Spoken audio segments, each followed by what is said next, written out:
ile speed walitumia kunitoa, watumie hiyo speed kupitisha hiyo bila ya kahawa. In the high-stakes world of Kenyan politics, power is as much about restraint as it is about ambition. A lesson impeached Deputy President Rigathi Gachagua learned the hard way. Once hailed as a pivotal figure in the Kenya Kwanza government, Mr. Gachagua's missteps reflect a disregard for the age-old principles of power as captured in Robert Greene's book, The 48 Laws of Power.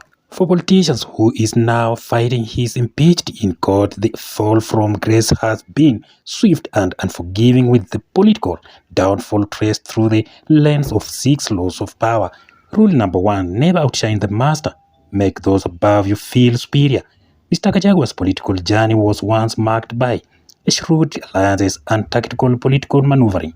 From one term Mathira MP to serving as Deputy President, Mr. Gachagua's rise and fall now stands as a cautionary tale in Kenyan's power politics. My dear Professor Kindiki, I need your voice. I need your intellect to help me and to help members of our cabinet to profile the things we are doing, to speak to the things that we are doing.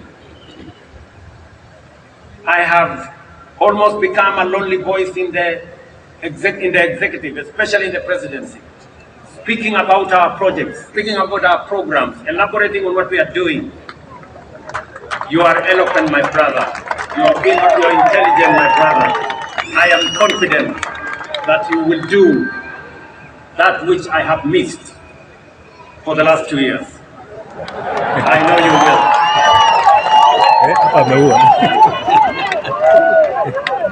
In previous interview, President William Ruto's ruling UDA party interim Secretary General Hassan Omar had warned Mr. Gachagua's allies to drop the ideas of a co-presidency. This came after complaints that some meetings with Mount Kenya's leaders were being held at State House in the absence of DP. Mr. Gachagua had in August warned that those who defy his Mount Kenya unit push are likely to suffer defeat in the next general election. Rule number 3, conceal your intentions. Rule 47, do not go past the mark you aimed for. Know when to stop. Mr. Gachagua's political ambitions became evident early in his tenure, leaving little to imagination. Mr. Stuma Todd said Mr. Gachagua's constant vocal presence alienated allies and portrayed him as unpredictable, risking support even within his own base in Mount Kenya.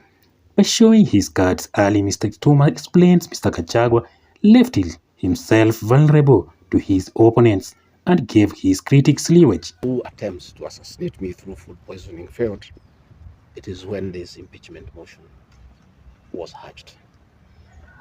When my security was withdrawn here, officers from the National Intelligence Service have been hovering in every room, in every compound here, to an extent that I had to call my wife and my children to come and stay in my room, just in case they get entry to my room or compromise the people who are treating me. So Rigathi Gachagua and his family feel very exposed because these people have tried to kill us before. They have now tried to get us out of office. So I asked President William Ruto, my brother, I helped you to be president, leave me alone. Leave my children alone. Do whatever you want, but let me live. Let me look after my children. You can do whatever you want with the country, but allow me to live. Because I was there for you when you needed somebody to be there for you. When you were in trouble and you needed a man who would stand with you, I stood with you, with my family. You have paid us in kind by being so cruel and vicious against us. We are simple people. We are a very small family. Let us be. Do whatever you want, but please, Mr. President, I beg you, don't kill us. President Ruto is a master of the 48 laws of power. He understands that once you rise to power, you must be wary of those who help you, as they could conspire against you. He is simply preparing for 2027.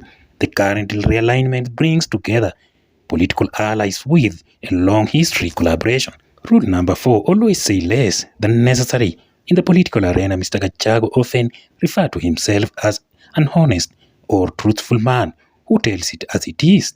His bold statements and public outbursts drew attention, but also led to significant backlash. Gachagua's failure to temper his words or consider their implications put him at odds with both allies and adversaries. Most disastrous moves was challenging the president's chief advisors and security agencies after the June and Finance Bill 2024 demonstrations that rocked the country. By declaring war on these powerful forces, Mr. Gachagua placed himself in direct conflict with the very people responsible for the president's security and decision-making.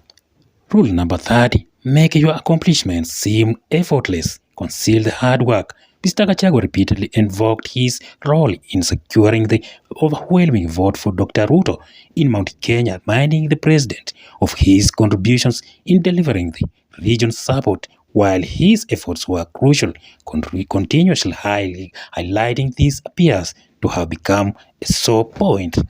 Rule 27. Play on people's need to believe.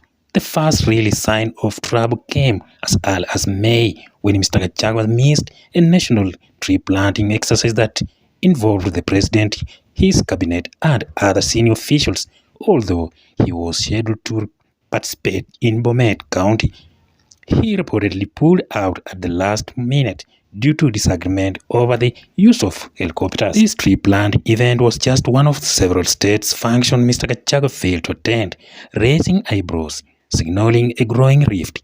After a week-long absence from the public eye, he reappeared in his Nyeri base, alleging attempt to undermine him and curb his political ambitions. He claimed he had sought divine interventions in the Mount Kenya forests, having taken a week for prayer and fasting.